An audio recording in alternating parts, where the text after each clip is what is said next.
wasalilkom grazzi għal Beauty Wisdom, El Catalan, Michael's Butcher tal-Ħamrun u The Barber Room.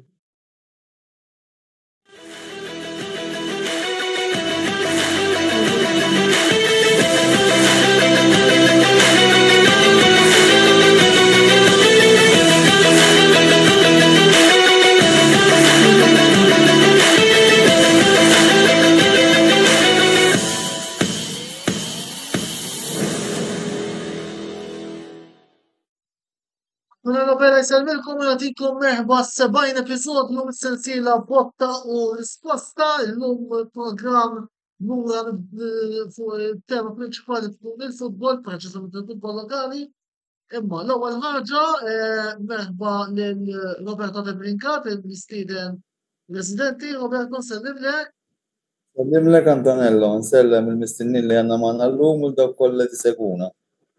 Nfakkarkom ukoll li qegħdin b'xandira diretta kull nixtieq intervjeni f'dan il-programm jew saqsixilhom għandha l-mistednin li għandna l-lejla fuq il-panel. Il-lejla sejrin niddiskutu il-bidu tal-kampjonat BOV Challenge kif ukoll il-kampjonat EasyBet nazzjonali amatorjali wieħed li se jibdew fit-ġimgħa. Biss passoltu qabel ma nintroduċi l-mistednin it-temi prinċipali ta' dal-programm li se nħalli fidejn l-annunser tagħna Lorjana Brincat biex tkun tista' taddihomna. Lorjana fidejk. Fil-programm tal-lejla aħna ser niddiskutu id-debut ta' Valletta fil-kampjonat BOV Challenge. Riżultati alternati għat-tim nazzjonali Malti. Era ġdida l-kampjonat nazzjonali amatorjali. Qegħdin taraw fl-ewwel parti tal-programm se nkunu qegħdin nitkellmu fuq il-kampjonat BOV Challenge u għal dan il-għan fuq il-panel għandna lil Stefano De Battista, uffiċjal għall-midja ta' Valletta FC, għandna l-coach ta' Pieta Hotspurs, Joseph Farrugia, u l-assistant coach ta' St. Andrews, Mauro Del Ceppo, li nixtieq nirringrazzja talli l-lejla jinsabu fostna biex nistgħu wkoll niddiskutu din it-tema. Qabel xejn ukoll ħarsa lejn it-timijiet li se nkunu nieħdu sehem fil-kampjonat BOV Challenge ta' l-istaġun li ġej, il-timijiet illi huma dawn għandna tal-grafika. Għandna l-Vura United, Vivja United, Villa Athletic, Marsa, il-Vera United, Imtalpa, Pieta Hotspurs, Santa Lucia, Sirens, St. Andrews, Fasci Rainbows, Valletta, Sebbuċ Rangers u Surrey. U l-ewwel kelma tmur għall-Mister Residenti tagħna Roberto. Nixtieq niftaħ id-diskussjoni billi tagħmlu l-kumitet fuq dan il-kampjonat qabel ma mbagħad nieħu round mingħand il-panel li għandna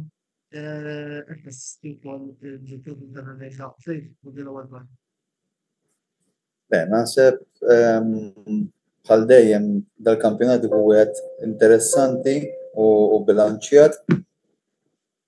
Ovvjament matul ix-xhur il-ġimgħat tas-sajf il-klabs kienu attivi ħafna, ovvjament jekkwistaw il-players, bdew il-pre-season, friendlies.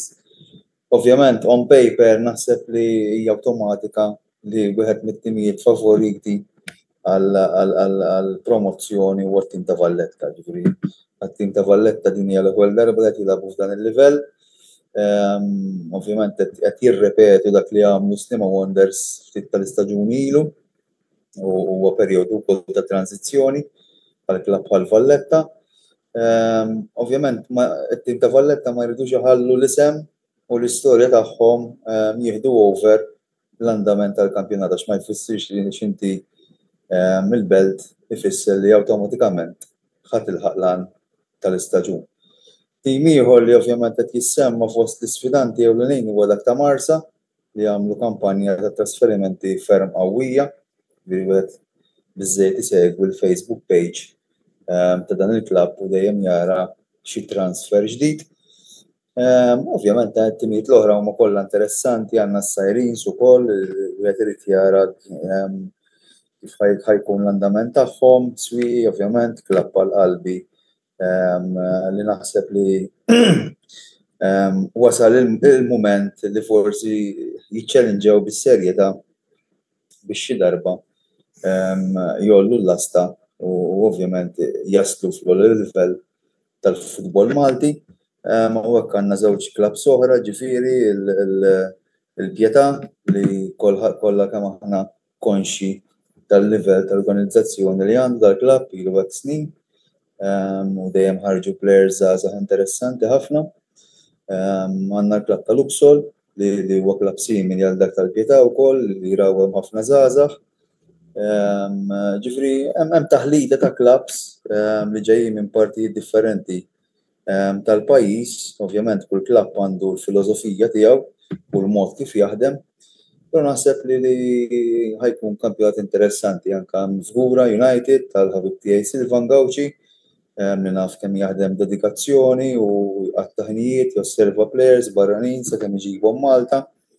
Ġifieri hemm taħlita tajba. Jiena naħseb li ħajkun kampjonat interessanti, kampjonat bilanċjat. Ovvjament, wieħed jistenna li l-livell ikun wieħed tajjeb, għax ovvjament timijiet minnhom eventwalment l-istaġun li jmiss mbagħad jispiċċaw jilagħbu fil-kampjonat Premier. Mela, nixtieq nieħu naqra kumment ħafif mill-panel fuq dan fuq il-BOV Challenge qabel ma nitlu fuq l-ewwel fuq xi temi fid-dettall. Jekk jogħġobkom. Joseph, tista' tibda inti, Mauro u nħallu Stefnu għall-aħħar. Nsellem is-semmija kollha u ovvjament lilkom is-sħabi Mauro u Stefnu. Le kif qal tajjeb Roberto, ovvjament il-challenge li huwa wieħed jibes u nemmen li l-iktar ħaġa importanti li tkun konsistenti fil-lob tiegħek, jiġifieri kull punt huwa importanti għax ikun tajt ħafna. U nemmen li mill-bidunet tkun konsistenti. Aħna minnaħa tagħna l-klabb tagħna ħdimna ħafna dis-sena kif qal Roberto aħna nibbażaw ħafna fuq iż-żgħażagħ li ntelgħu min-nursery fil-fatt. L-iskwadra tal-kbar għandna 14-il plejer li huma min-nursery tal-Pjetà u naħseb li hija waħda mill-iktar affarijiet li l-klabb tagħna jafas fuqha. Ħdimna ħafna tul pre-season, players ħadmu ħafna fl-imkien mal-coach Manuel miegħi u mal-coach tal-goalkeeper u mal-technical staff kollu. U nemmen li kif tkellimna tkun konsistenti mill-ewwel logħba. Hopefully narsib ikollna prestazzjoni tajba u nistgħu ovvjament nippruvaw nġibu l-ewwel 3 punti. Mauro?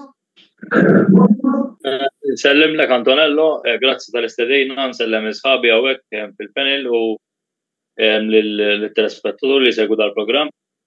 Kif qalu l-kollegi qabli, Challenge League dik is-sabiħ tiegħu nemmen illi din is-sena anke bil-format ġdid ħajkun iktar interessanti għax nemmen li l-objettiv ta' kull klabb il-minimum huwa li ovvjament isalvaw kemm jista' jkun kmieni u jagħmluha mal-ewwel 8.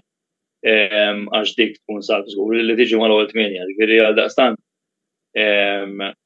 ħajkun żgur kombattut kif qed intom kif qal Roberto qabel b'timijiet bħal Valletta, Marsa, Tarxin forsi jkunu jibdew bħala favoriti swieqi minħabba il-players li għandhom u bħal Valletta li semmu ukoll. Però ma tittuħu xejn for granted kif qal qabli Joseph għax kulħadd jinżel għalik biex tikloba. Xi kultant tirbaħ lobiet ma ta' fuqek li tiġi biex intagħhom jew taqbiżhom u tirbaħ lobiet ma ta' taħtek u tispiċċa l-isfel fil-klassifika. Ġifieri dak huwa iċ-Challenge League. Aħna min-naħa tagħna bħala Luxol żgur li il-klabb ħadem biex kemm jista' jkun importanti li ma nġux fis-sitwazzjoni li ġejna s-sena l-oħra li saħansitra aħna salvajna decider. U l-objettiv tagħna huwa li kemm jista' jkun kif qedtlek l-ewwel parti tal-istaġun nippruvaw nagħmluha mal-ewwel 8. Dak huwa l-objettiv tal-klabb tagħna. Stefnu, l-ewwel kummenti tiegħek għandna diġà parti ta' Valletta li qegħdin jiktbulna fosthom Tony Ċantar, Mario Friġġieli, Spagu, Paula Jones, Fiona Muscat u Clinton Vassallo. Però aħna l-ewwel kummenti ġenerali fuq il-kampjonat qabel ma nidħlu fid-dettall. Mela grazzi tal-istedina, nselli għal dawk kollha li qed segwuna llejla u l-sħabi wkoll fil-panel. Issa ovvjament mhuwiex xi sigriet għalina l-Klabb ta' Valletta huwa żmien partikolari ħafna. Hija l-ewwel darba qed nagħbu biċ-Challenge League. Huwa żmien diffiċli għaliex stibna ħafna sfidi qudiemna. Jiġifieri sfidi minn kull angolu. Biss bħala amministrazzjoni ġdida li kull minna tista' tgħid xarej u nofs. Qed naħdmu fuq l-areas kollha, finance, affarijiet legali tal-klabb, il-parti teknika, ġifieri l-areas anke fejn jitlu supporters, qed naħdmu ħafna biex kemm jista' jkun inżommu support close magħna. Kif qalu tajjeb sħabi ġifieri Challenge League wieħed irid jieħdu bis-serjetà għaliex nafu li hemm timijiet validi ħafna, timijiet li diġà semmew speċjalment. Aħna bħala Valletta ħanieħdu l-partita logħba, ġifieri fi ftit żmien irnexxielna naqdu l-iskwadra kollha u tidiżżomm saqajk mal-art għaliex nafu li ħajkun kampjonat fejn ħajkun hemm logħbiet ibsin ħafna. U kif għadt nieħdu logħba nemmen illi aħna għandna pedina importanti ħafna supporters u żgur li ħajkunu hemm warajna kif dejjem sibnihom. U fil-verità looking forward ħafna li jibda l-istaġun u nimxu minn hemm. Stefnu, biex nibqgħu naqra fuq makro miegħek fuq id-debut ta' Valletta fit-tinisaf tal-kampjonat lokali. Tħossukom taħt pressjoni illi mhux biss tridu titilgħu, imma fil-fema tiegħi almenu naħseb li biex l-istaġun tagħkom ikun sodisfaċenti tridu titilgħu bħala champions. Tħossuha xejn il-pressjoni? Ħa ngħidlek, il-pressjoni fil-klabb ta' Valletta dejjem hemm. Jiġifieri anke meta sempliċement jiena kont supporter nitla' l-ground, anke bħala supporter kont inħoss dik il-pressure. Il-klabb tal-Belt dejjem ħajkollu dik il-pressjoni, jiġifieri anke jekk tkun Premier b'xi 10 punti vantaġġ ukoll ikollok il-pressjoni, let alone tkun għaddi sitwazzjoni Challenge League. U l-pressjoni tibda tiġi minn kull imkien. Jiġifieri jkollok ħafna supporters għaliex iħobbu l-klabb, jistaqsu fiex wasalna u tagħti update.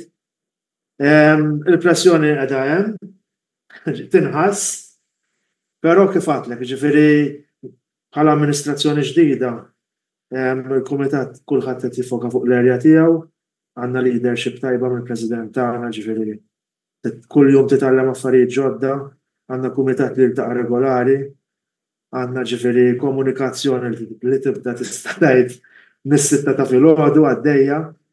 Però iva ġifieri qed nistennew li ħajkun hemm pressjoni għaliex il-futbol mhux dejjem jitħaqlek, però ġifieri aħna qegħdin maqudin u kif għadna u ġifieri tittimxi logħba b'logħba u tittimxi maċ-ċirkustanzi. F'kampjonat ħajkollok injuries, ħajkollok suspensions, jiġri dawn huma kollha fatturi li jibdlulek il-partita. Ma Joseph min-naħa tagħkom bħala ħansejħilkom hekk. Il-klabs żgħar u r-rappreżentanti tal-klabs żgħar. Hemm il-motivazzjonijiet li se jkollkom meta tafu li din is-sena ħad tkunu qed tilagħbu ma' klabb tal-istatura ta' Valletta. Nimmaġina li huma qolin jiena. Mawro Joseph. Mifhimni kif huwa fattur issa u magħruf li Valletta qegħdin fit-Challenge League, ovvjament tittilab ilhom. Però aħna napproċċjaw din il-logħba għala fixture normali li tiswa 3 punti ma tiswix iktar minn logħba ma' klab differenti. Ġifieri tittilab huma jridu jerbħu għall-logħba u aħna rridu nerbħu għall-logħba, ġifieri hija logħba normali. Ovvjament għall-plejers, speċjalment għall-plejers żgħar, speċjalment aħna, ovvjament hija fixture sabiħa illi tilab kontra it-tim tal-Valletta, għax mhijiex xi ħaġa normali li tilab meta inti tkun qed tilab fiċ-Challenge League ħadd iltaqa' ma' Valletta jekk mhux fil-FA Trophy. Għaldaqstant għall-plejers hija nifhem li hija motivazzjoni, però bħala klabb kif qedlek il-logħba tittilabha fixture normali u nut li tirbaħ il-Valletta eżempju u tirbaħ 3 punti u mbagħad tfalli l-ġimgħa ta' wara ma' klabb ieħor, ġifieri hija logħba normali bħal 16 il-logħba l-oħra. Joseph. Le, palma qal ovvjament Mauro, jiena kieku plejer naħseb biex nilagħbu dik il-logħba, l nebtax naħseb il-tim tal-Belt ħajtella ċertu ammont ta' nies, ġifieri kieku ħanilgħab kontrihom iktar naħseb iktar nies quddiemek iktar tkun isek motivat bħala plejer. Jien ngħid għalija meta kont nilgħab jiġifieri x'in kont nara nies iktar tħoss ċertu motivazzjoni, jiġifieri dik tista' tkun plus għall-plejer. Però ovvjament aħna il-logħba tal-Belt fadlilha, jiġifieri aħna lantana u li nieħdu logħba. Step by step, ħanħarsu daqshekk il-qudiem, jiġifieri naħseb importanti għall-klabb bħal tagħna li huwa inqies bħala klabb li ovvjament nilagħbu b'ċertu żgħar. Naħseb irridu nieħdu logħba u pass pass. Mela, iżjed kummenti Clint Vassallo, Camon City Malta aktar b'saħħitna, Glenn Caruana bil-kuraġġ ħanerġgħu nitilgħu fejn jixraqilna Sidley Jason Caruana Busuttil, iżjed kummenti Ġerim Bonnici, l-lum leader Stefano, l-supporters tal-Belt qegħdin on twinju. Ma nafx forsi qabel ma nkomplu tibgħat xi messaġġ.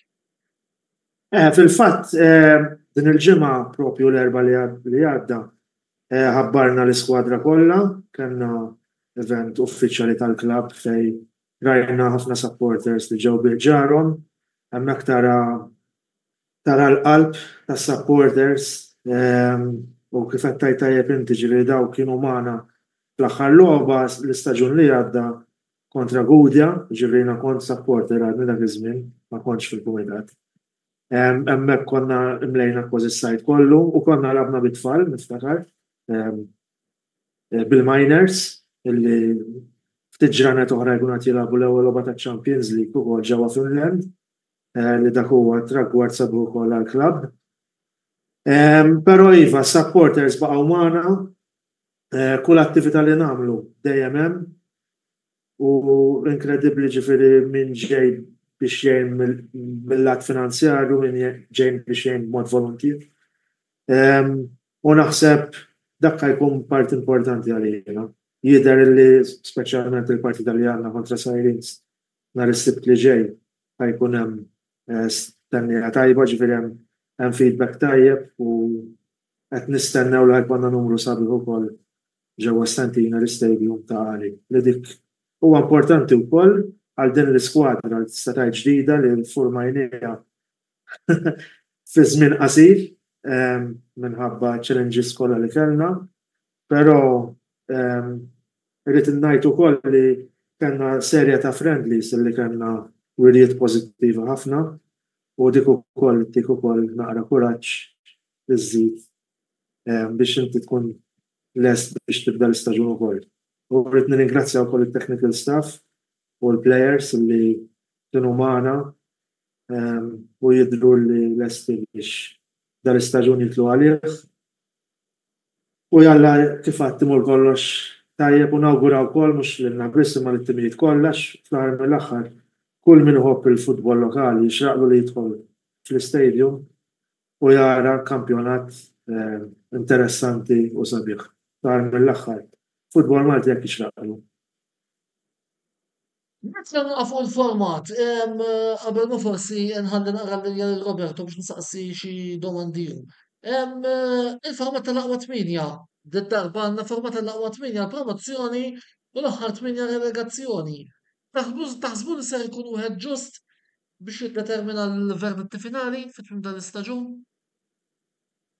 Mauro, tista' tibda inti u mbagħad nibqgħu mixjin mix-xellu kallemin, Stefnu u Joseph l-aħħar. Mara, biex nirrispondi l-mistoqsija li għamilt inti jekk mhux ġust, ifhimni, nemmen il-klassifika ma tikdeb qatt. Jiġifieri forsi ma jkunx ġust, iktar milli mhux ġust, forsi tkun żventura, sfortuna, illi jekk eżempju tiġi d-disa tim eżempju għal xi punti jew tnejn ma tilħaqx it-tragward. Jiġifieri dik iwa nemmen li tkun hemm ċertu forsi tgħid kieku dak il-maqlax dak il-gol fl-aħħar minuta f'dik il-logħba jew kieku ma fallejx dak l-azzjoni qabel fl-aħħar minuta tar-raba' logħba l-ħames logħba whatever. Dak hemm, però kif qedlek nemmen illi speċjalment għan-naħa ta' fuq imbagħad meta jiġu l-aħħar 8 għalihom. Żgur illi ħadd tiddetermina min jibqa' jġib l-iktar punti u jispiċċa jirbaħ il-kampjonat jew jiġi promoss għall-Premier. Nemmen li ħatkun ġusta l-aħjar tim. Il-klassifika qedlek jiena dejja klassifika. Ma tantx tikdeb. Tifnu. Fil-fatt naqbel ħafna ma' Mauro. Ifhem issa l-formatu li hu ġifieri naħseb inut li nerġgħu nitlu f'dawk id-debates. Ifhem kif ħajamel kull tim. Trid taħdem logħba, inti fil-verità trid tara li tixbor kemm jista' jkun punti. Ifhem jekk tistaqsini naħseb hija naqra mistoqsija antipatika li jekk toqgħod qis kemm in-naħa ta' fuq u kemm in-naħa t'isfel, jiġifieri hemmhekk l-interess hemm ħajkun. Jiġifieri issa dak hu l-format u wieħed irid jimxi minn hemm. Joseph? Le, naħseb hekk fuq fairness ma tistax daqisu il-kampjonat huwa l-istess għal kulħadd. Jiġifieri dak kif qal Mauro jafx tinqabbad fl-aħħar 8 għal ġiex punti, imma fl-aħħar mill-aħħar dak il-futbol. Nerġa' nisħaq fuq il-punt li għamilt fil-bidu li tkun konsistenti mill-bidu, ġifieri ma tistax tafford tlef punti fil-bidu u tippikja pereżempju xahrej jew iktar wara, ġifieri tipprova tim tippikja mill-bidu u tkun konsistenti throughout il-kampjonat kollu. Jekk ovvjament tilħaq tragward biex tilħaq l-ewwel 8. Biex tagħmel hekk nemmen li t-tim irid ikun preparat sew fil-pre-season biex inti tidħol għall-ewwel logħba int ovvjament tkun preparat sew u rrid ikun hemm pjan. Il-pjan irid ikun magħmul ġifieri bil-għaqal u l-plejers li ġġibhom sew biex toqgħod tiddel tifhem ikun hemm konsistenza anke fil-plejers. Nemmen li dak huwa għan importanti biex tkun konsistenti. Mela, qabel ma ħalli mikrofonu fidejn Roberto, għandna messaġġ ukoll mingħand id-disinjatur tal-paġna tagħna Dejan Debrincat li huwa parti ta' Rita Valletta, qabel xejn ukoll proset u grazzi lil Dejan għaliex il-logo il-ġdid li qegħdin taraw huwa propju xogħlu, bħal huma wkoll xogħol Dejan il-ħafna logos illi ikollna jirrappreżentaw il-programmi differenti. Voldi proset u grazzi l-Dejan Debrincat tal-xogħol sibi li qed jagħmel għal din il-paġna. Għalhekk Stefnu, għalhekk proset kliem tad-deb. Għandna iżjed messaġġi wkoll Mario Friġġieri, konna warajkom fir-rebħ, se nibqgħu warajkom sakemm nerġgħu nieħdu posta fejn verament ixirqilna. Proset tal-programm, grazzi Mario.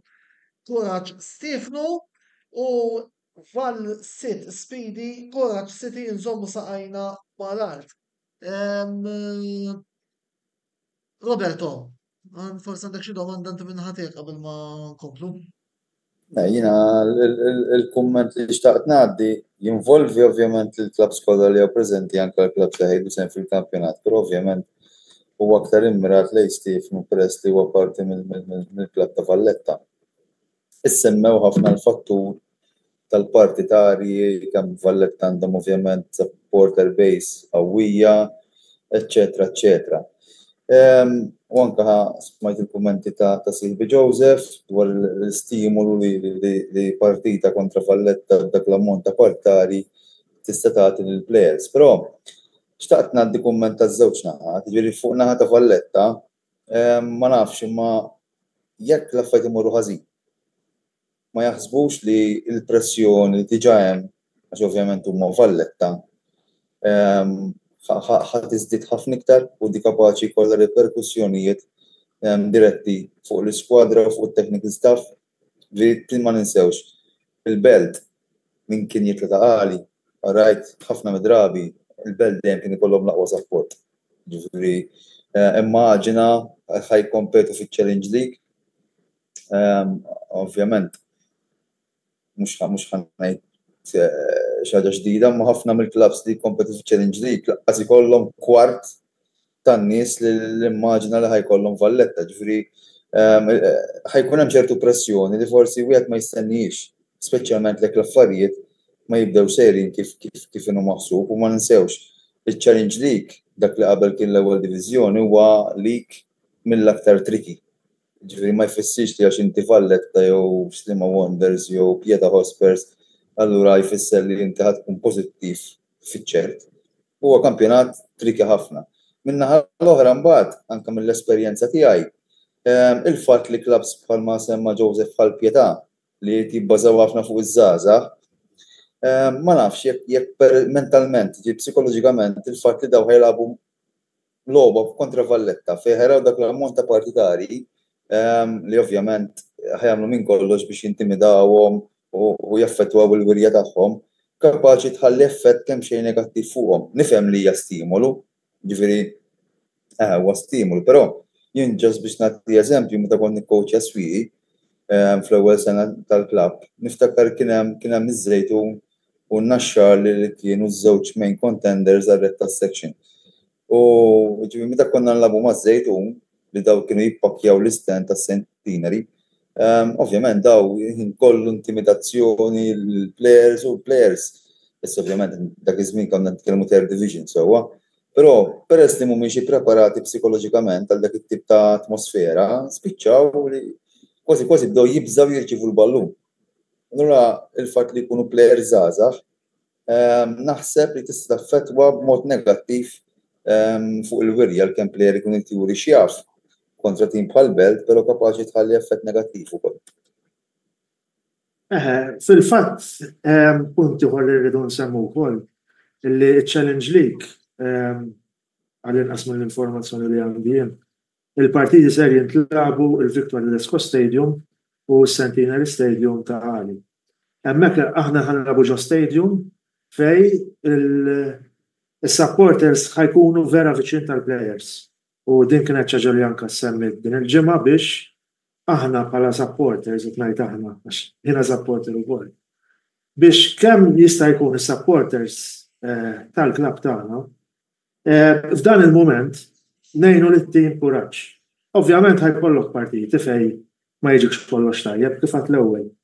Però hemmhekk is-supporter irid juri kemm huwa vera supporter u flok jinfex, jirrabja mal-plejer għax ġi qudiem il-lasta u falla l-azzjoni, hemmhekk anzi tittaħdem bil-kontra l-psikoloġija, hemmhekk is-supporter irid jagħmel iktar kuraġġ għaliex kif għad qabel. Ġieli fl-istadiums li ħanilagħbu il-kuntatt bejn il-plejer u s-supporter huwa close ħafna, ġieli anke letteralment tgħid kelma, il-plejer ħajżemmek.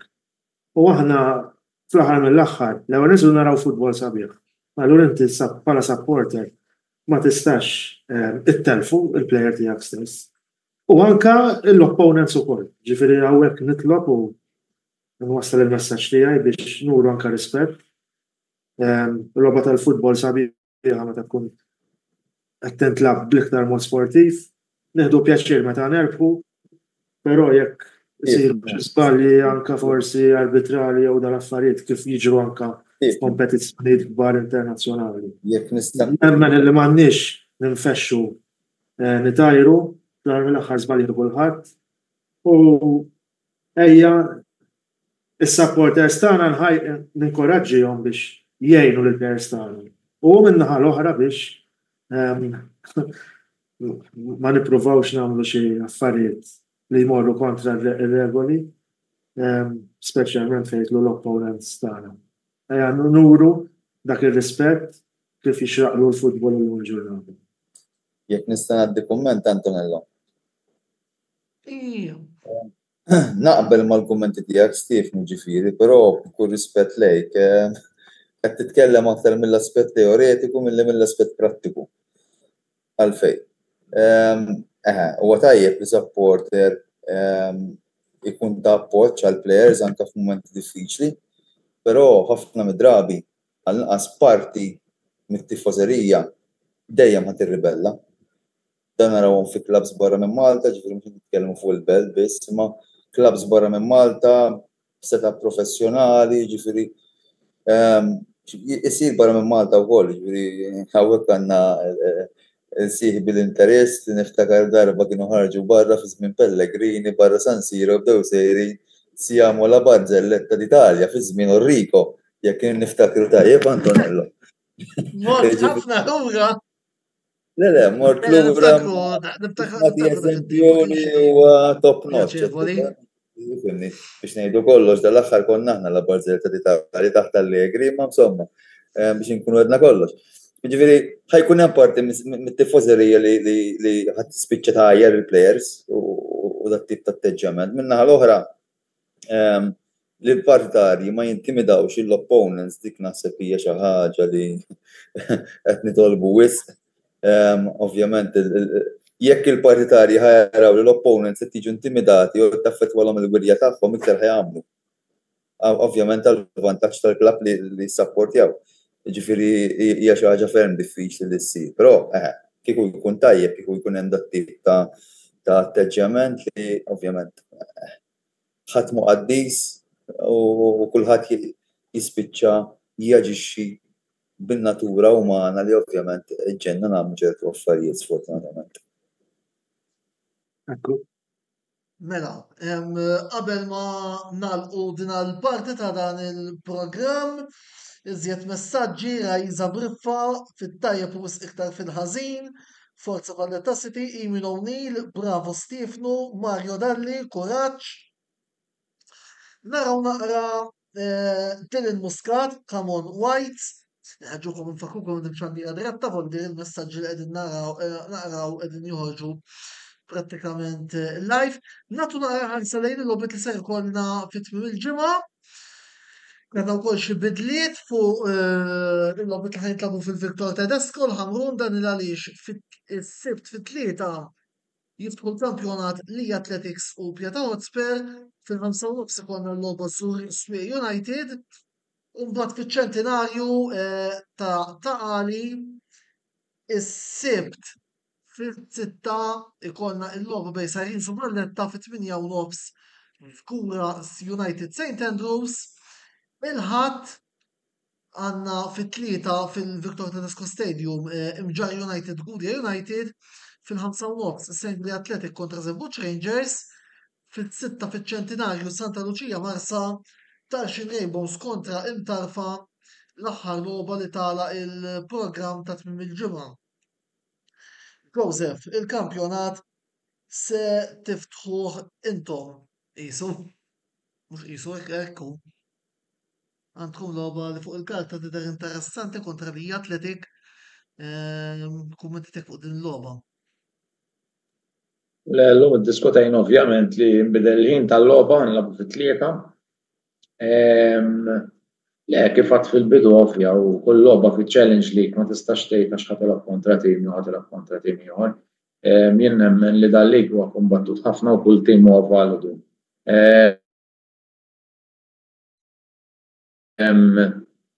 Nemmen li ħatkun logħba diffiċli, peress li ħatkun l-ewwel logħba se ħatiftaħ il-kampjonat, però naħseb għamilna pre-season tajjeb, il-players preparati sew fiżikament, mentalment u anke tactically ġifieri ħdimna ħafna mal-coach. Issa kif ngħidu l-players u huma l-protagonisti aħna nagħmlu minn kollox biex ngħinuhom, però fl-aħħar mill-aħħar Issa il-mazz fidejhom kif jgħid il-Malti. Huma preparati u nisperaw li kulli tkun logħba tajba. Mela, Stefnu, il-logħba tad-debut kontra tim li bħalkom bi relegat Sirens. Sirens u għet mit-timijiet validi ġifiri li għan fit-Challenge League. Iltqajna magħhom fil-Kampjonat Premier ukoll. Ifhem, naħseb ħatkun waħda mill-partiti li qed nistennew li ħatkun challenging ħafna ħalli nużaw l-istess terminoloġija. Eżatt, jien fil-fema tgħid naħseb tkun il-logħba tal-ġimgħa f'dak il-kampjonat. U dan għaliex ħatkun anke l-ewwel partita taż-żewġ timijiet ukoll. Eżatt. Eżatt. Min-naħa l-oħra tispiċċaw intom Stefnu u jidħlu Mauro u t-tim tiegħu għall-konfront kontra Fgura. Iva Antonello, aħna nibdew l-impenji tagħna kontra Fgura, tim illi dal-aħħar snin stabbilixxa ruħu sew fil-kampjonat ta' Challenge League u dejjem sena wara sena qisu dejjem jagħmel passi ieħor quddiem il-Fgura. L-ewwel logħba apparti li kontra Fgura li hija logħba diffiċli. L-ewwel logħba dejjem tkun triki għal diversi raġunijiet fosthom illi ma tkunx għadek rajthom jilagħbu, ħlief forsi tkun rajthom jilagħbu xi friendly u l-friendlies ħafna mill-coaches jużawhom biex jagħtu minuti lill-players u ovvjament biex jippruvaw xi affarijiet li jkunu se jużaw matul l-istaġun. Għal daqstant isek tkun ħadd approachja team illi alright, eżempju, l-ġurnata l-coaches kollha jafu xulxin u jkollok kiel ta' kif ħajlagħbu kif in is-sistema tal-lob tal-opponents tiegħek, biss però ħafna mill-partita tippjana fuq li qed tassumi. Għal daqstant ħanippruvaw nibdew tajjeb, ovvjament, għax kif qal il-ħabib tiegħi Joseph qabel l-ewwel logħbiet u l-ewwel punti huma kruċjali u li tibda konsistenti mill-bidu. Nemmen illi tkun tista' twaslek li tilħaq l-objettiv tul l-istaġun. Qabel ma nagħlqu, però it-tweġiba forsi fil-ħin allokat għal din il-fażi wasal biex jispiċċaw s-sinħoss li rċevejna messaġġ li għandi naqra u nuħu round mingħand il-panel kollha Roberto inkluż. Jien żammejt qed tistaqsi is-supporters tal-Belt biss jintimidaw naħseb ma jiftħux ħalqhom is-supporters tat-timijiet l-oħrajn. Roberto, forsi ma nafx titwieġeb int fil-qosor u forsi li ħadd mill-panel inti rispondi lil-dina segwati ukoll jekk jogħġobkom. Jiena ma kontx qed nagħmel referenza biss għall-partit tal-Belt qegħdin nitkellmu ovvjament il-Belt għandhom l-ikbar supporters base. Ġifieri anke l-ammont ta' supporters li ħajkun hemm fil-ground jassistu għall-logħbiet ovvjament qed nimmaġina li l-Belt ħajkollhom l-iktar nies, però Fatt issemma anke timijiet barranin biex ikun qed nibbekkja Roberto. Eżatt, però ġifieri kull set ta' supporter xi ħin jew ieħor ħajintimida lill-avversarji.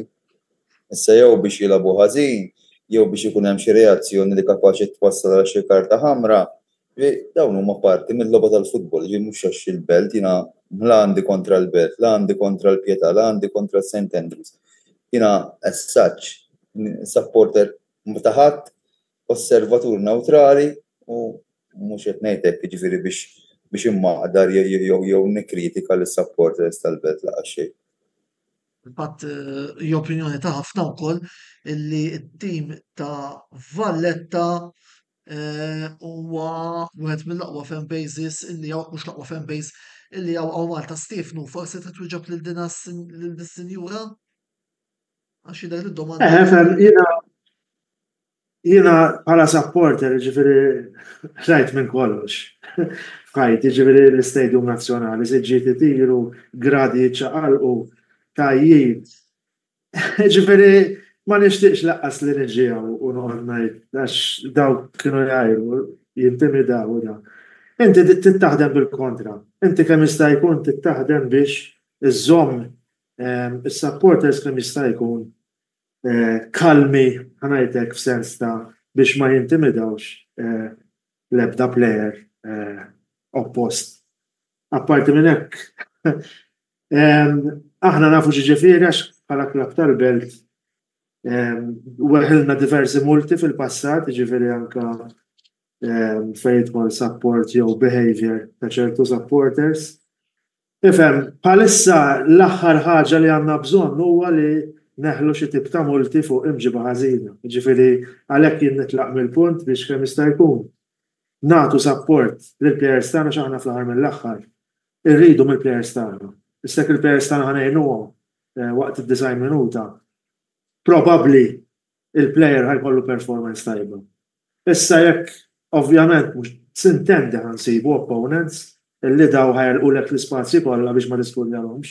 Imma dik hija parti mit-teknika, parti mill-logħba u mill-istrateġija u tkun lest għal dawn l-affarijiet. Ġieli ħajkun hemm partiti diffiċli. Ara naħsbu li għax aħna l-Belt ħaninżlu fil-ground u ħanġibu logħbiet 3 punti faċli. Mhux ħajkun hekk, kif qalu anke sħabi huwa kampjonat fej trid taħdem ħafna u huwa kampjonat illi trid bagħti biex iġġib 3 punti. U għalhekk nerġa' l-messaġġ tiegħi jkun wieħed b'saħħtu ċar ħafna biex ngħinu it-tim tagħna, l-iskwadra tagħna. U kemm jista' jkun ikollna imġiba tajba biex anke l-isem tal-klabb inħalluh b'mod pożittiv ħafna. Mela, grazzi lilek Stefnu, grazzi lil Mauro, grazzi lil Joseph tal-li odrobhom jintervjenu f'dan il-programm. L-ewwel parti ta' botta risposta ta' hawnhekk waqfa żgħira u kif nidħlu lura għandna 5 minuti ta' diskussjoni rigward il-wirijiet tat-tim nazzjonali Malti fil-waqfa ma tkun it-tieni parti fuq l-MHR League One. Jiġifieri għatfadlilna ħafna, ibqgħu magħna għaliex jien u Roberto tal-waqt nerġgħu nkunu magħkom.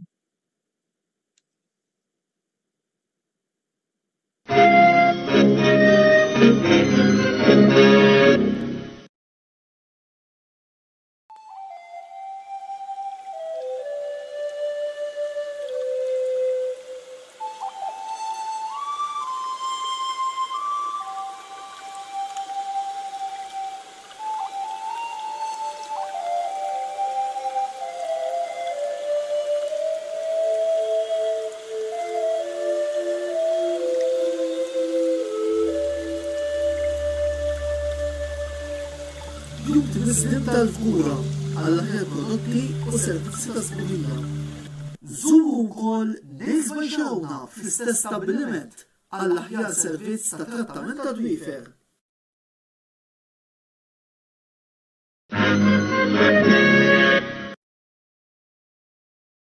Wasal żmien omok bissirek jew xi ħadd minn tal-familja għandek xi okkażjoni jew xi attività mal-ħbieb u trid issib restorant tajjeb b'ikel ġenwin b'prezzijiet qalbu ta' kulħadd, post wieħed għandek issib il-Katalan tax-Xajra fejn issib għażla basta ta' pizza, pasta, grills u għaġin f'atmosfera b'element familjari. Għal bookings ċempel fuq 21 800 997 jew żur is-sit tagħna għal iżjed informazzjoni. Il-Katalan, il-ristorant għalik.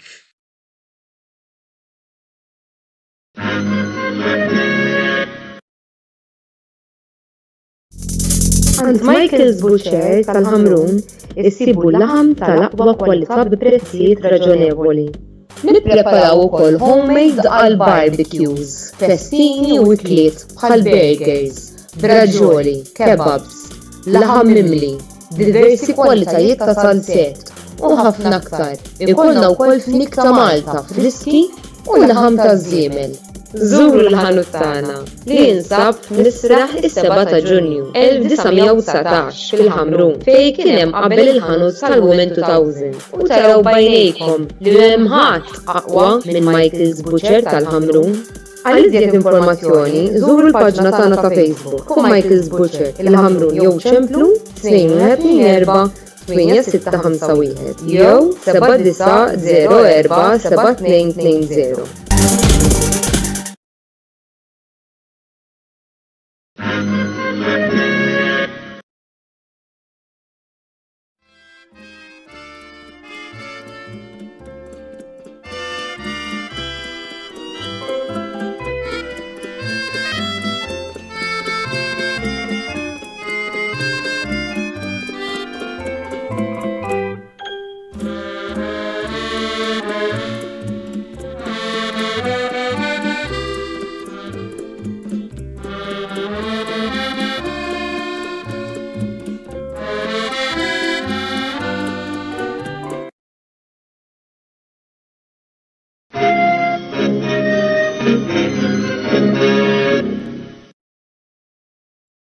Merħba lura t-tieni parti tal-programm Botta u Risposta fejn issa sejrin niddiskutu ftit jiena u Roberto f'din il-parti qasira ħafna se jkollna il-żewġ logħbiet li t-tim nazzjonali Malti kellu matul dan l-international break.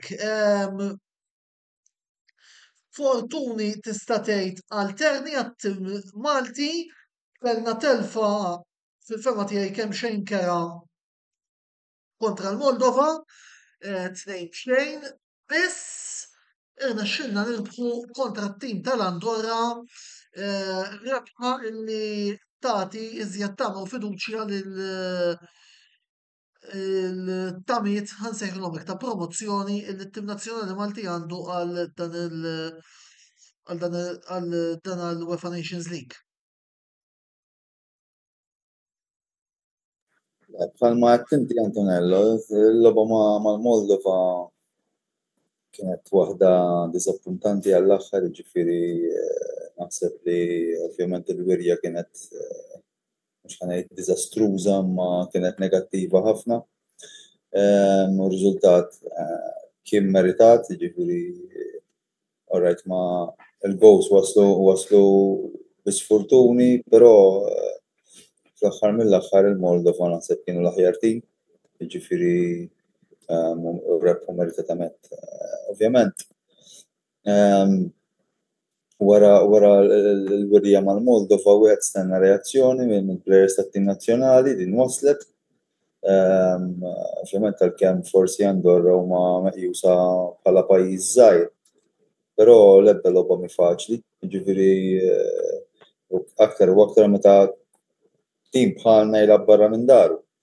Però fejn ikkritikajna għal-wirja li kellhom kontra l-Moldova naħseb ta' min li jfaħħar il-wirja li kien hemm kontra Andorra. Ġifieri naħseb li kollox ma kollox kienet rebħa meritata, il-players taw ħilithom, ovvjament ippruvaw iwarbu fil-ġemp il-wirja li taw kontra l-Moldova, irnexxielhom sa ċertu punt, kisbu riżultat li ovvjament iħalli tama għalkemm mhux daqshekk kbira ta' promozzjoni bħalma inti.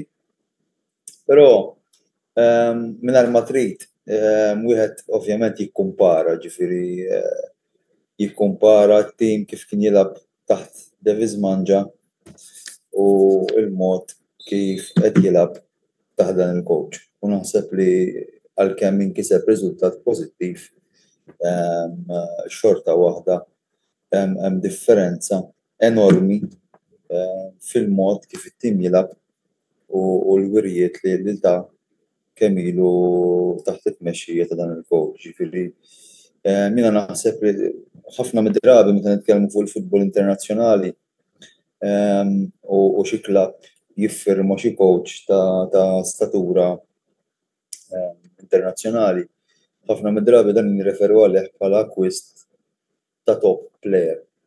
U naħseb li bil-kwistjoni ta' Manja, naħseb li Malta tilfet it-top player li kellha, li ovvjament olla il-livell tat-tim nazzjonali kemm dan fit-tmexxija tat-timu u huwa xempju ta' kif coach jista' jagħmel tassew id-differenza.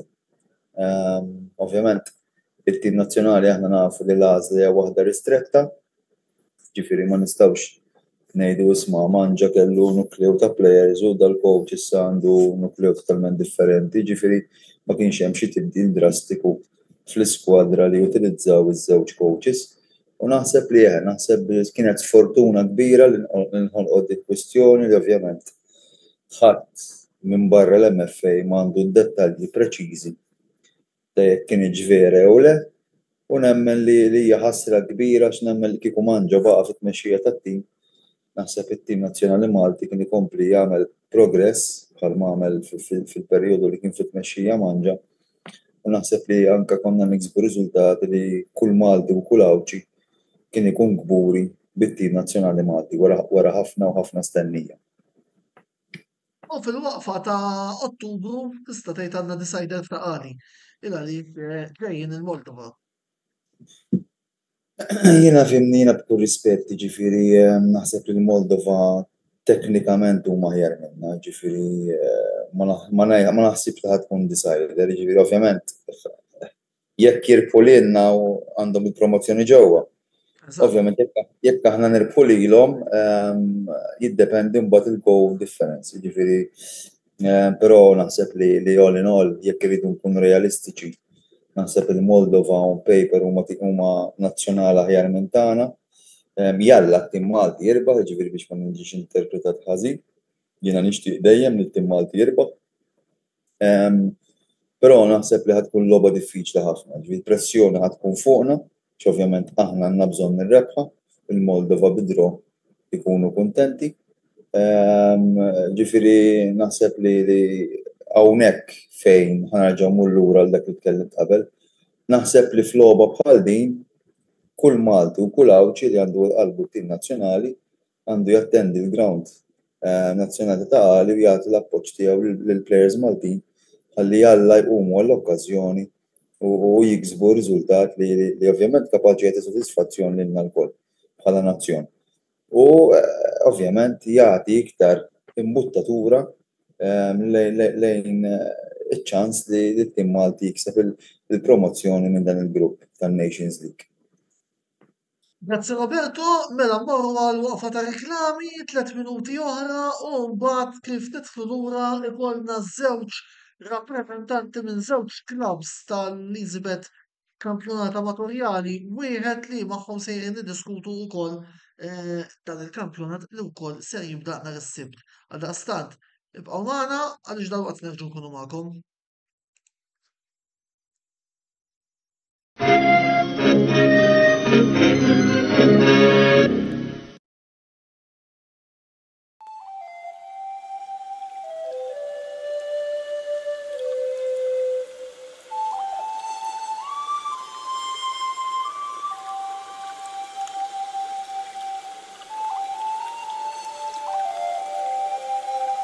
اسمعني أنا.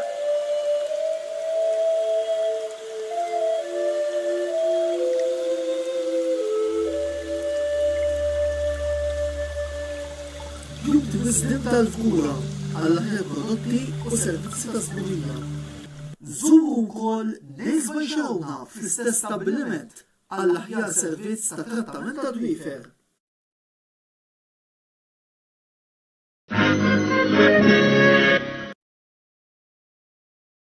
Wasal żmien ommok bissierek jew xi ħadd minn tal-familja għandek xi okkażjoni jew xi attività mal-ħbieb u trid issib restorant tajjeb b'ikel ġenwin b'prezzijiet qalbu ta' kulħadd, post wieħed għandek issib El-Katalan tax-Xajra fejn issib għażla basta ta' pizza, pasta, grills u għaġin f'atmosfera b'element familjari. Għal bookings ċempel fuq 21-800-997 jew żur is-sit tagħna għal iżjed informazzjoni. El-Katalan, ir-ristorant għalik.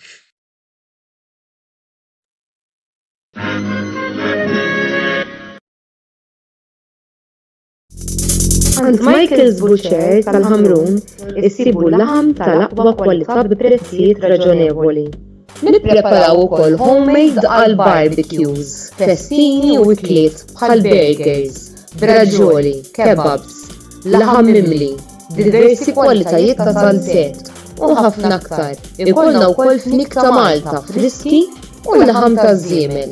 Żuru l-ħanut tagħna li jinsab f'Nisraħ is-7 ta' Ġunju 1919 fil-Ħamrun fejn kien hemm qabel il-ħanut tal-Women 2000 u taraw bajnejkom li hemm ħadd aqwa minn Michael's Butcher tal-Ħamrun. Għal iżjed informazzjoni, żuru l-paġna tagħna ta' Facebook fuq Michael's Butcher il-Ħamrun jew ċemplu 214 8651 jew 7904 7220.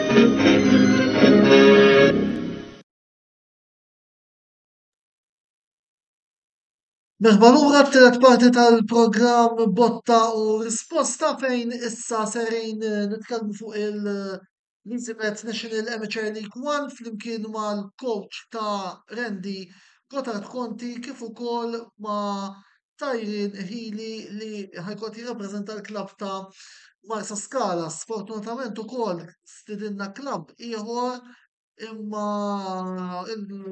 min kellu jidher għal dan il-programm ma nafux ġara, jekk forsi qed li jismana jista' forsi jiċċekkja il-link li ħallejn ilu privat ħalli wkoll ikun jista' jingħaqad magħna. Biss minkejja kollox nibdew billi nagħtu ħarsa lejn it-timijiet li se jkunu qegħdin jieħdu sehem f'dana il-kampjonat amatorjali wieħed għal din is-sena bl-għajnuna tal-grafika li huma Attard, Birzabuġa St. Peters, Gargur, Kirkop United, Lua St. Andrews, Marsa Scala, Mellieħa, Msida St. Joseph, Pembroke Atleta, Ormi, Randy, Rabat Ajax, San Juan, Vittoriosa Stars, Xajra Tornadoes u Zejtun Corinthians. 16 il-tim li ħajkun sem f'dan il-kampjonat. Roberto, nixtieq tiftaħ id-diskussjoni bl-ewwel kummenti tiegħek rigward dan il-kampjonat qabel ma mbagħad nieħdu l-ewwel kummenti b'mod ġenerali mingħand Gottardu Tyrin jekk jogħġbok. Jiena bħalma ovvjament tkellimt fuq il-kampjonat ta' BOV Challenge, nista' ngħid li anke dan il-kampjonat huwa wieħed bilanċjat. Personalment ma tantx segwejt il-movimenti li jagħmlu l-klabs, jiġifieri ma nistax ngħid li ma klabb akkwista players u li ma huwa l-favorit, eċċetera. Ġifieri niskuża ruħi minn dal-aspett, però ma tantx kont qed insegwi, ġifieri mill-esperjenza tiegħi personali anke meta kont nikkoċċja timijiet li jilagħbu f'dan livell, jiġifieri ovvjament dejjem ikollok dawk iż-żewġ tliet timijiet li ovvjament ikunu mistennija li jiċċellinġew. Huwa kampjonat li ovvjament fih naraw iktar element Malti, jiġifieri kontrarjament forsi għall-kampjonat Premier u forsi anke sa ċertu punt għaċ-Challenge League. Iktar għandna players Maltin involuti f'dan il-kampjonat. Ovvjament huwa kampjonat li ismu miegħu, jiġifieri huwa kampjonat tad-dilettanti, ħadd ma jista' jistenna mirakli min-naħa tal-plejers, però naħseb li xorta waħda huwa kampjonat interessanti, jiġifieri jiena kemm mill-esperjenza tiegħu anke meta kont insegwi aktar tard, jiġifieri kien ikun hemm logħbiet fejn veru kontu pjaċir tara t-timijiet jilagħbu. Ovvjament jiena nappella lill-klabs li huma involuti f'dan il-kampjonat biex jagħtu ċans liż-żgħażagħ naħseb li hemmhekk hija l-pjattaforma ideali biex players żgħażagħ jingħataw esperjenza jilagħbu f'senior level biex eventwalment anke l-qudiem jikkompitu l-ewwel iskaluni fil-livell tal-futbol Malti u jalla ovvjament ikun kampjonat sabiħ interessanti. Amin ukoll nagħmel parentesi żgħira wkoll il-kampjonat amatorjali tnejn ser ikunu qegħdin nitkellmu fuq nhar tnejn li ġej fil-programm li jmiss tas-sensiela u ta' risposta bħalma dejjem ngħidu hija policy tagħna bħala Kamra Sportiva li kemm jista' jkun niftħu u nagħtu ċans il kulħadd isemma leħnu f'dan il-programm. Kotard, Tajrin, ħallejnikom tistennew ftit grazzi tal-li l-lejla qegħdin magħna però dan il-programm fil-każ ta' Gotthard welcome back ukoll l-ewwel kummenti tagħkom ġenerali fuq dan il-kampjonat qabel ma nidħlu fi żjed dettalji jogħġobkom. Nsellem lilkom u l-telespettaturi kun qed jarana. Ovvjament ifhimni din is-sena naħseb jiena ħajkun kampjonat iktar interessanti minn qatt qabel. Kif qatt inti diġà hemm 16 tim, jiġifieri ħajkun kampjonat twil fejn l-ewwel round ħajkun normali u mbagħad fit-tieni round ħajnqasam l-ewwel 6 u mbagħad il-bqija l-10 li jibqa' biex jaqgħu 4 minnhom ovvjament jitilgħu 2 mill-ewwel 6.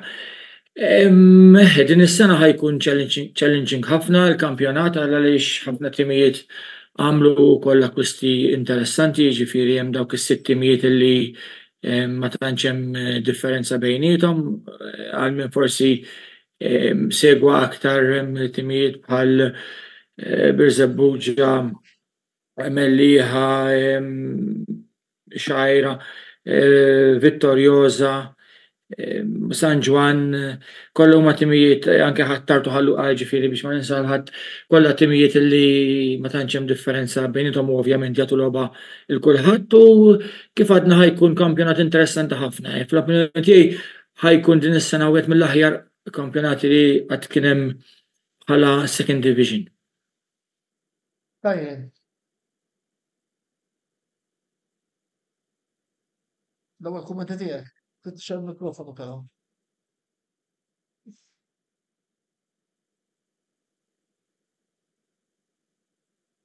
Sa frattant infakrukom li qegħdin xandira diretta u min jixtieq isaqsi xi domanda lill-membri tal-panel tagħna jista' jagħmel dan fis-sezzjoni tal-kummenti illi għandna miftuħa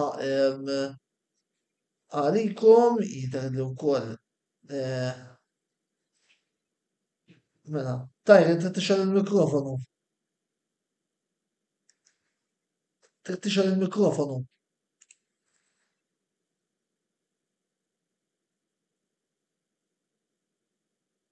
Mela. Nistennew ftit ukoll. Għarek biex qed nisimgħek aħjar? Aħjar, iva. L-ewwel nirringrazzja lilek Antonello tal-qajtna fuq il-programm. Tajjeb, Iva, nemmen li dan l-istaġun ħajkun staġun tajjeb, id-diviżjoni tal-second division, nemmen li l-level qed jogħla fiha ukoll. Bil-barranin ukoll qed ikunu ta' ċertu level, żidna barrani ieħor nistgħu titlab b'żewġ barranin. Dis-sena nemmen li ħajkun hemm challenge sabiħa. Ambizzjoni tagħkom għal dan l-istaġun. L-ambizzjonijiet tagħna ovvjament dejjem nieħdu logħba b'logħba, aħna dejjem inħarsu għall-logħba li jmiss li ħanaffaċċjaw lil San Ġwan nhar is-sibt li ġej. Ovvjament dejjem kemm jista' jkun nġibu l-3 punti għall-klabb, u mbagħad minn wara l-logħba ta' wara San Ġwan dejjem inħarsu għall-logħba li jmiss, dejjem inħarsu logħba b'logħba. Gotthard. Bla dubju ta' xejn, nifhimni l-ambizzjoni tagħna dejjem li nkunu kompetittivi, għamilna tim ukoll li ġibna players interessanti wkoll, però kif dejjem ngħidu ifhimni peress li l-kampjonat huwa twil, ikun hemm injuries, ikun hemm suspensions, ikun hemm fatturi li forsi ikun hemm players mhux daqshekk ikunu inform, jiġifieri bħas-soltu nippruvaw nieħdu logħba u nimxu minn hemm. Kif għadna Għadna fil-bidu ħafna timijiet għadna ma rajnihomx ukoll, forsi segwena xi ftit friendlies li labu wkoll ma' timijiet oħrajn, però all in all meta jibda l-kampjonat mbagħad nkunu nistgħu jkollna stampa aktar ċara ta' x'livell hemm u t-timijiet kif jamalgamaw u ħajkunu x'kompetittivi jew inkella ħajkunu hemmhekk biex ovvjament jagħtu sfida l kulħadd. Mela, li għanna żewġ coaches anke b'esperjenza f'din il-kategorija. Roberto Gotthard, xtaqtkom forsi tiddiskutu naqra bejnietkom l-aspetti tattiċi li wieħed jista' jistenna f'kampjonat ta' din il-kwota. Jibda Roberto mbagħad nisimgħu il-kontro risposta ta' Gotthard. Il-Gotthard insellimlu konna minna UEFA license flimkien. Għattajna periodu twil flimkien. Le, għanajdek aspett tattiku ma tistax tiġġeneralizza, ġifiri kull coach ovvjament rrit jaddatta skont il-players li għandu, jena nimmaġina li ovvjament kull coach għamel il-homework tiegħu biex ovvjament jipprova jakkwista l-players li jixtieq li huma adattati skont is-sistema li jixtieq jimplementa. Jien aktar nitkellem fuq l-aspett fiżiku, ġifieri naħseb li f'kampjonat bħal dan l-aspett fiżiku huwa fattur li kapaċi ħollu jorbot ir-riżultat finali. Għax ovvjament nitkellmu fuq players li huma dilettanti li ovvjament filgħodu jaħdmu jmorru għax-xogħol u mbagħad filgħaxija jdu jmorru jitrenjaw. Allura ovvjament ċertu element fiżiku ħajħalli impatt fuq il-prestazzjoni eventwali ta' dawn il-players. Issa ovvjament illum il-ġurnata kull coach sar iktar intis fuq l-aspett fiżiku, ovvjament anke training qed ikun iktar ta' livell ogħla, anqas minn dak li nista' nara jiena.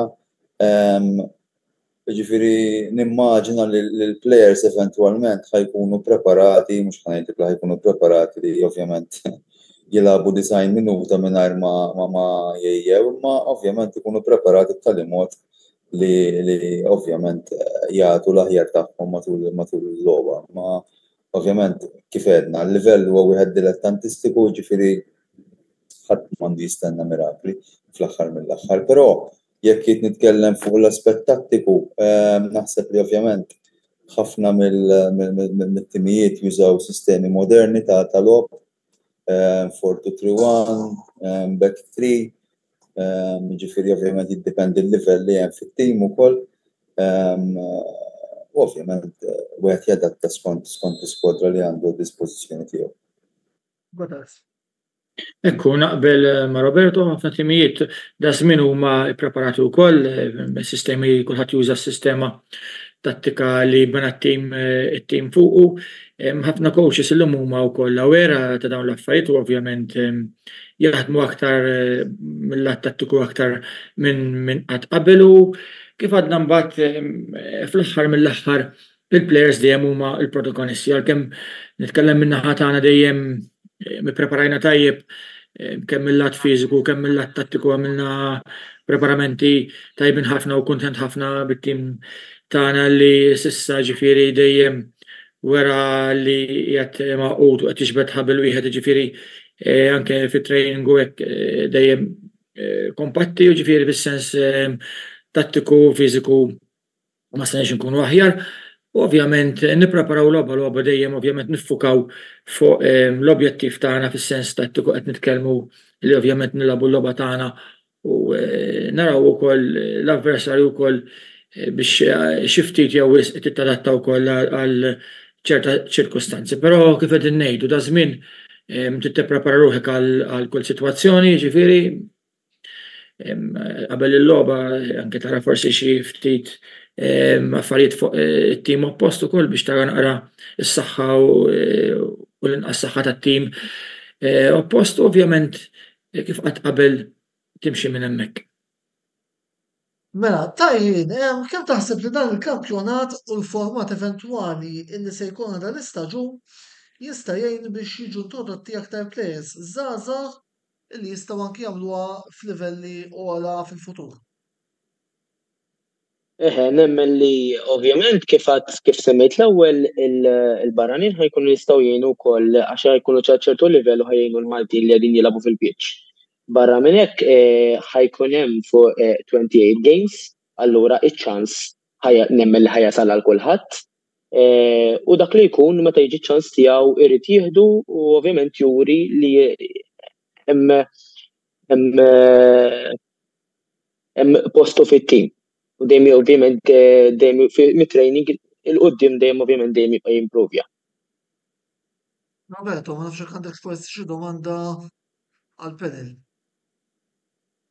Jiena li iktar mill-domanda iktar kumment, jiġifieri jien ovvjament f'dal-livell bħala coach u naf il-Godard jiġifieri huwa coach ippreparat u anke l-coaches l-oħra fl-aħħar mill-aħħar. ċillhom bil-forsi tkun ippreparat. Però għandek ħafna elementi li kapaċi jaffettwawlek l-andament tal-istaġun, ġifieri jiena mill-esperjenza tiegħi.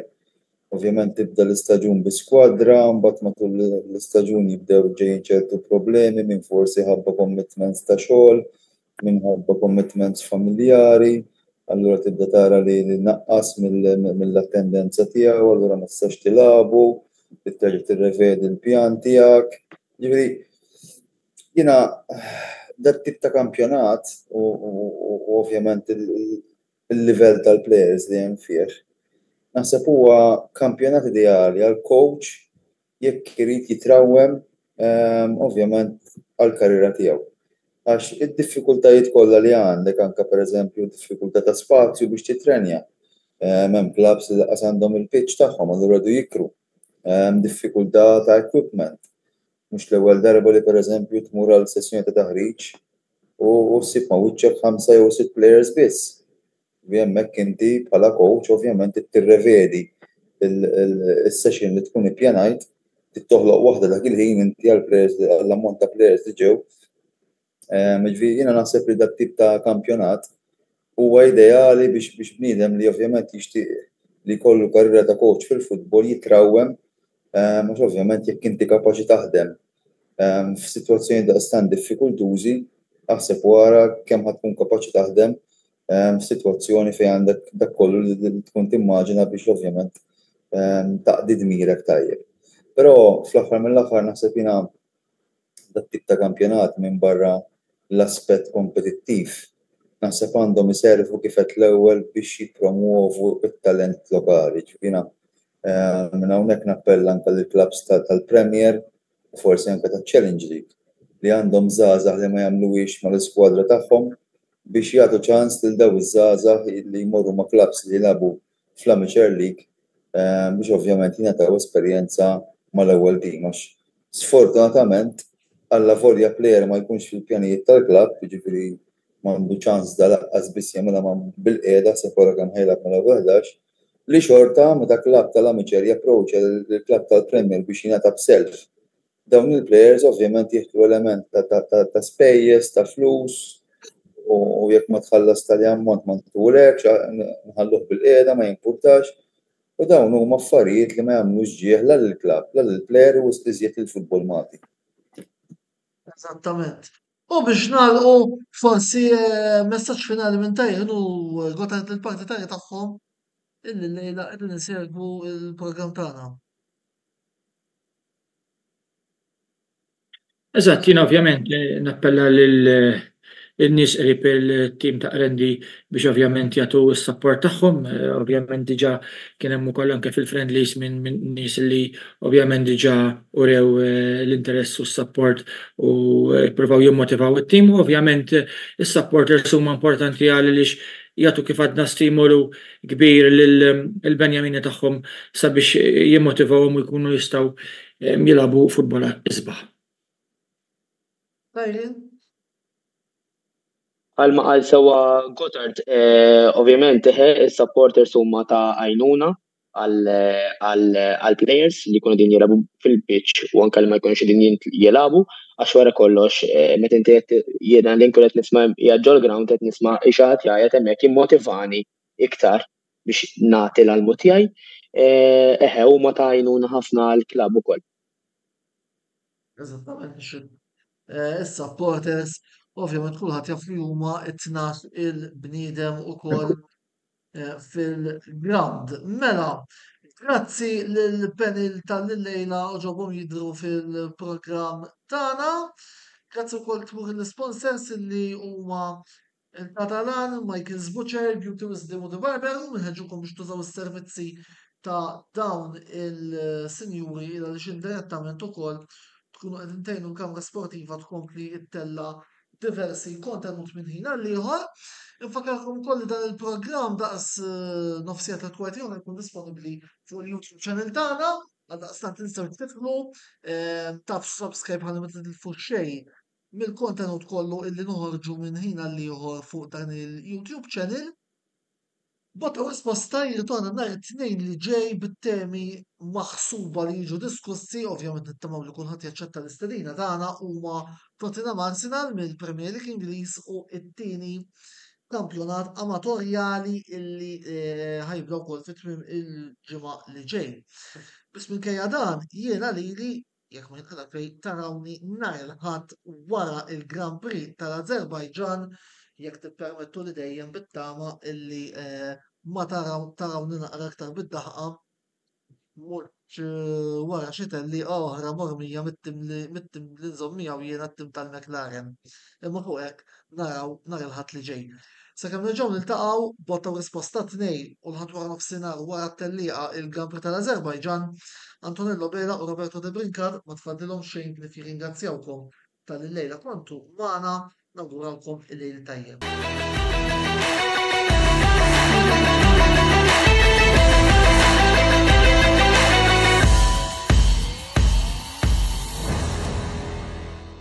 Botta u risposta ġie mwassal lilkom grazzi għal Beauty Wisdom, El Katalan, Michael's Butcher tal-Ħamrun u The Barber Room.